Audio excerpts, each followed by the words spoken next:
guys, nakabit kami ng WPC wood cladding PVC.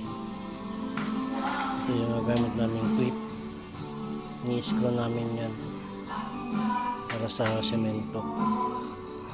Yan yung lalagyan namin ng screw, tapos sa tox.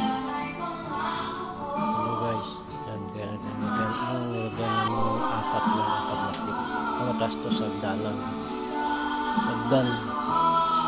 na nilagyan namin ng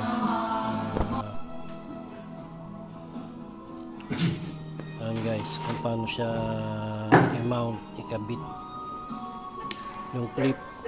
Susuksok mo lang yan.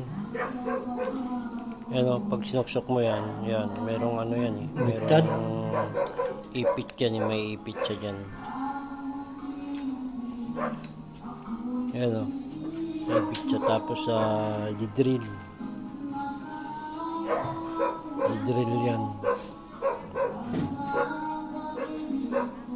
Yan yung mga guys, paano niya i-drill yan.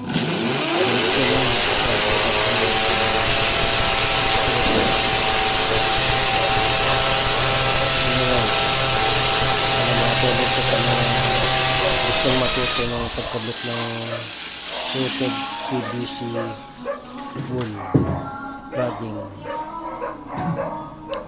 Yan ang screw at tox na ginagamit namin para ma-screw siya sa padya, may dikit.